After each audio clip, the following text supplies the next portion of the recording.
Welcome back, Deep Divers. Today, we're going where, well, some might say we're going a little blue. We're diving deep into the adult film industry. Oh, spicy. You know, it's one of those things everyone has an opinion on, but not a lot of people actually know much about, you know? Right, right. So we did what we do best. We dug in. We got interviews with current and former adult film actors, directors, producers. Whole known yards. Yeah. Yeah. And let me tell you, what we found is, well, it's complicated. Complicated is putting it mildly. Right. Like there's this whole world behind the scenes that's so different from what we see on screen. Yeah, and one of the biggest things that jumped out at us is just how different that fantasy world that porn presents is from the actual day-to-day lives of the people making it. Yeah. I mean, you have these incredibly demanding schedules, the physical toll it takes on the performers. And the constant pressure to deliver, it's not all glamour, that's for sure. No, not at all. Like one director we talked to even described it as it felt more like making a movie than capturing genuine intimacy. Which, I mean, when you think about it, makes total sense, but it's still kind of jarring to hear it laid out like that. Yeah, it's like, whoa, okay, reality check. Right. And that disconnect between performance and reality, it comes up a lot in these interviews. Like, for example, one actress talked about how awkward it was to, contort her body into positions that looked good for the camera. Ouch, I bet. Right. But in real life, they were anything but comfortable. So not exactly the spontaneous passion we see on screen. No, not quite. And then, of course, there's the whole business side of things, which adds a whole other layer of complexity to it all. The business side, yeah, what about it? Well, I mean, the rise of free online porn, especially tube sites like Pornhub, has completely transformed the industry's economics. But how do you even compete when there's so much out there for free? That's the million-dollar question, right? And it's actually led to this kind of an arms race of increasingly extreme content. Oh, wow. Yeah, because producers are desperately trying to entice viewers to actually pay for premium content. So basically, free tube sites push the industry towards more shocking stuff just to stand out. Yeah, pretty much. And the algorithms these sites use, they play a huge role in that too. Algorithms. Yeah, they're designed to keep you clicking. Right. Yeah. So content often gets tailored to the most popular search terms, whether or not that actually reflects what performers are comfortable with, or even what viewers actually, desire long term. It's like a vicious cycle then, huh? Exactly, yeah. If the algorithm rewards the most extreme stuff, then that's what gets produced, which then becomes what viewers expect. Yikes. And then what about ethical porn? I mean, is there such a thing? Oh, yeah, definitely. And actually, it's a pretty broad term, but essentially it refers to creators who prioritize the well-being and consent of performers above all else. So detailed consent protocols on set, fair pay. Exactly, yeah. And just a general atmosphere of respect and collaboration. So it's less about the specific content and more about the working conditions, like how it's made. Right, exactly. I mean, some ethical pornographers might still create content that some people would consider extreme, but the key difference is that it's done with the full consent and agency of the performers involved. That's good to hear, because honestly, reading some of these accounts from former performers, especially those who felt pressured or exploited, it gets pretty dark. Yeah, there's definitely a dark side of the industry, no doubt. And that's why this whole conversation about consent becomes really crucial. Speaking of consent, one thing that came up a lot in these interviews was this movement toward more consent-focused practices on set.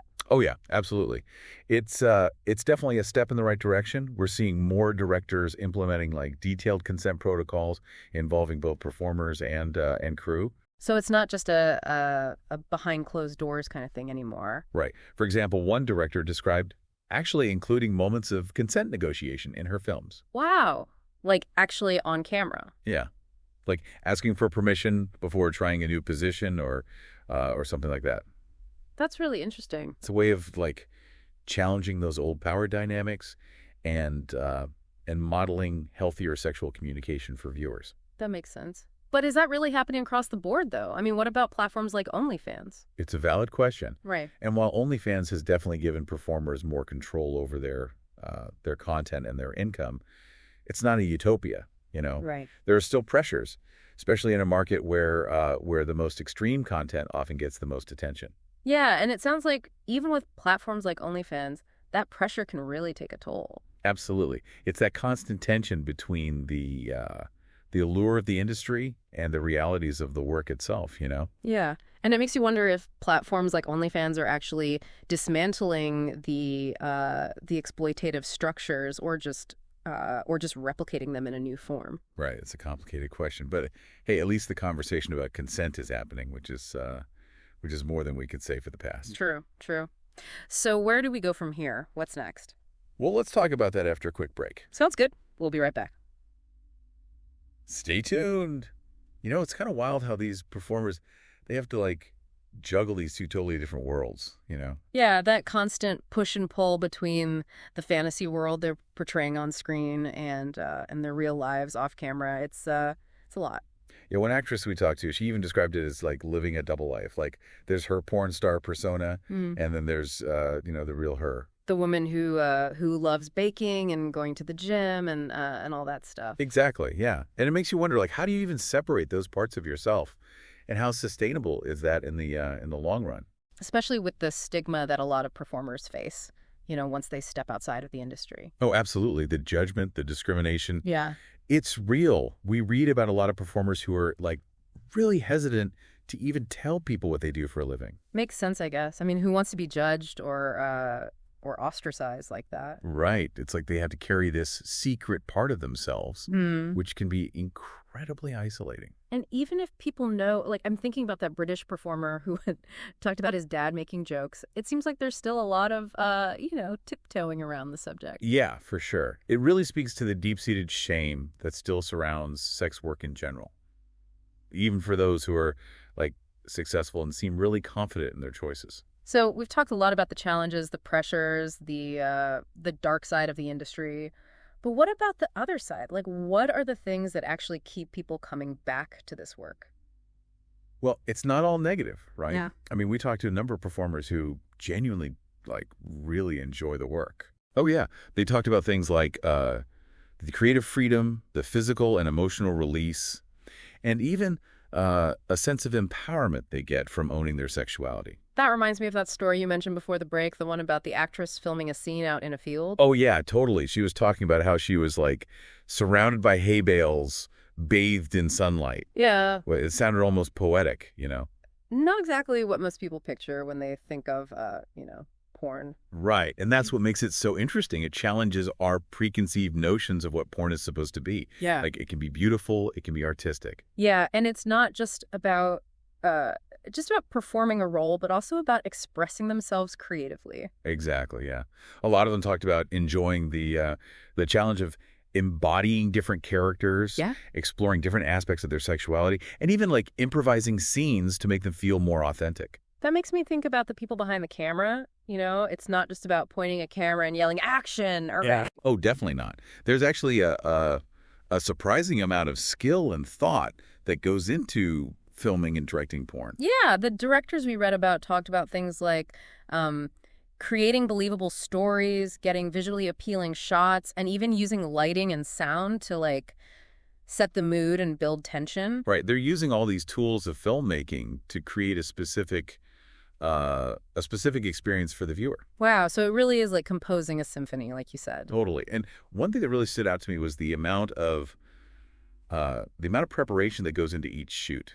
But like what kind of preparation? Well, we heard from performers who talked about their physical training, their grooming routines, and even like mental exercises to get themselves in the right headspace. One guy even mentioned that he had to adjust his workout routine because, lifting weights too close to a shoot could mess with his performance. Exactly. It's amazing how much thought and detail goes into something that, that a lot of viewers probably perceive as being really spontaneous. Okay, so we've talked about the performers, the directors.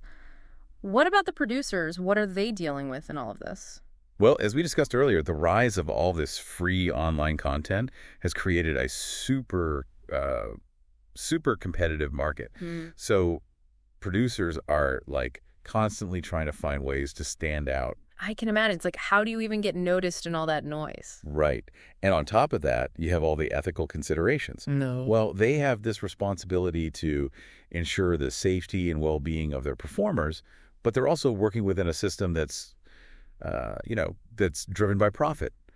And often the demand for increasingly extreme content. Right, it's that push and pull we talked about before. Exactly. And then, of course, there are all the logistics of actually running a production company, like managing budgets, coordinating schedules, dealing with all the unexpected stuff that comes up. I think one producer even described it as organized chaos, which, I mean, that sounds about right. Yeah, totally. Yeah. It's a high-pressure job that requires a really unique skill set. Speaking of the industry as a whole, one thing that really surprised me was how much camaraderie and like sense of community there is among a lot of the performers. It's true. I mean, it's a competitive industry for sure, and the work can be isolating, but there's this real sense of solidarity among a lot of them. Especially among those who are actively trying to change the industry from within. Exactly, yeah. Like those who are pushing for better working conditions, more transparency, and an end to exploitation. They're forming unions, speaking out, and a lot of them are using social media to connect and support each other. Social media has definitely been a game changer for a lot of performers. Totally. One actress even described it as like finding your tribe, connecting with people who really understand what they're going through. It's really powerful, especially in an industry that can often feel really cutthroat and lonely. Yeah, it's like they're realizing they're stronger together. And that their collective voice can actually make a difference. And, it seems like it is making a difference slowly but surely. Yeah, we're seeing more open conversations about consent, a lot more emphasis on performer well-being. And just a general recognition of the humanity of sex workers. It's a step in the right direction, for sure. It really is. And it reflects this broader societal shift towards greater acceptance and understanding of sexuality in general, and also just a growing awareness of the importance of ethical treatment in all industries, really. Something else that really surprised me is just how diverse the backgrounds and experiences of these performers are. Oh, absolutely. We tend to have this very narrow view of who works in the porn industry, but the truth is they come from all walks of life with all kinds of, motivations and aspirations. Well, like we read about performers who are also students, entrepreneurs, parents. Right. And their reasons for getting into the industry are just as varied. Some are drawn to the financial independence. Some are looking for sexual exploration or artistic expression. And some, honestly, just enjoy the work. Exactly. And it really challenges us to rethink our assumptions about who these people are and what they bring to the table. So we've talked a lot about the performers, but what about the people watching? What's our role in all this? That's such an important question. As consumers, we have a responsibility to be mindful of the content we're consuming, the companies we're supporting, the messages we're sending with our wallets. So it's not just about what we watch, but also where we watch it and who we choose to support. Exactly. Yeah. So we be aware of the ethical implications of our choices and actively support those producers and platforms that align with our values. Like choosing to watch content from ethical pornographers. Exactly. Those who are prioritizing consent and performer well-being. By supporting them, we can actually help create a more ethical and sustainable industry overall. So it's like we have this power to vote with our views, to actually use our choices to shape the industry and demand better treatment for performers. Absolutely. And as the industry keeps evolving, it's more important than ever for viewers to be informed, engaged, and willing to have those tough conversations. Okay, we've covered a lot of ground here today. The realities of the work, the business side, the ethical dilemmas. Is there anything else you think we should touch on before we wrap things up? You know what? I think it's really important to remember that the porn industry is constantly in flux. Yeah. It's evolving all the time. New technologies are coming out, new platforms are emerging, and those changes are they're gonna keep shaping the industry in ways we can't even predict yet. Like, what kind of changes are we talking about? Well, I mean, we've already talked about VR and the impact of social media, but there are other technologies like artificial intelligence that could really shake things up. AI. In porn, I don't even know what that would look like. Right. It's kind of mind-blowing, actually. Like, AI could potentially be used to create, hyper-realistic pornographic content. So, like, even more blurring of the lines between what's real and what's simulated. Exactly. Yeah. And that brings up a whole bunch of ethical questions, too. Yeah, like what? Well, for starters, if AI can create these perfect, customized porn experiences, what does that mean for human performers? Will they even be needed anymore?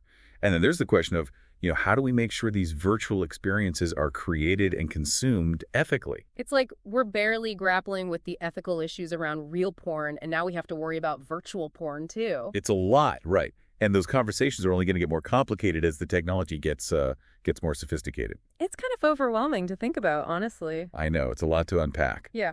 But then on top of that, there's also this growing focus on diversity and inclusion within the industry, which is really interesting. Oh, yeah, that's right. Like, we're seeing more demand for content that features a wider range of body types, ethnicities, sexual orientations. Right, exactly. It's like the industry is finally starting to move away from those really narrow, often unrealistic beauty standards that it's been known for. Which is a good thing, right? Oh, absolutely. It's definitely a positive step. And it reflects this bigger shift in society towards more acceptance and representation for everyone. One director we read about even talked about how important it is to create content that, like, actively challenges traditional gender roles and power dynamics. Yeah, there's definitely a push to, like, push the boundaries and explore new ways of representing sexuality in relationships, which is really exciting to see. It's almost like the industry is finally catching up to the rest of the world, you know? Yeah, it feels that way. And as that shift continues, I think we can expect to see even more creativity and more focus on ethical practices within the industry. So putting it all together, where do we stand? Is the future of porn all doom and gloom, or is there actually hope for a more ethical, a more empowering industry? I think it's a mix of both, to be honest. There are some real challenges ahead, for sure, and there's still a lot of work to be done to address the potential harms and make sure everyone is being treated fairly. But there are also a lot of people who are really dedicated to making things better. And there's this growing awareness that things need to change. So I think there's reason to be cautiously optimistic. Cautiously optimistic, I like that. But it sounds like a lot of that change hinges on us, the viewers. It does, yeah. I mean, ultimately, we have the power to shape the industry with our choices. So it's not just about sitting back and watching. It's about being aware, being critical, and actually engaging with these issues. Exactly. We need to keep asking the tough questions, keep pushing for more transparency and accountability, and make sure our voices are heard. This whole deep dive has honestly been a real eye-opener for me. It's made me think about porn in a whole new way. I think that's the beauty of these deep dives, right? They make us confront our assumptions and really wrestle with these complicated issues. So where do we go from here? What can our listeners do to learn more and maybe even make a difference? Well, I think the most important thing is just to stay informed. Read articles, listen to podcasts, watch documentaries, learn about the realities of the industry, the issues that performers face, the efforts that are being made to make things better. And once we're informed, use your voice. Talk to your friends, your family, your partners about these issues. Challenge those stereotypes. Push for change, and support those who are working to make the industry a safer and more equitable place. it's about creating a more open, more honest conversation about sexuality and the role that that porn plays in our lives. Exactly. And by doing that, I think we can create a world where sexuality is celebrated, where consent is non-negotiable, and where everyone, no matter what they do for a living, is treated with respect and dignity. That's a great message to end on. Thanks for joining us for this deep dive, everybody. It's been, it's been quite a journey. It has. And as always, keep digging, keep questioning, and stay curious. We'll see you next time, deep divers.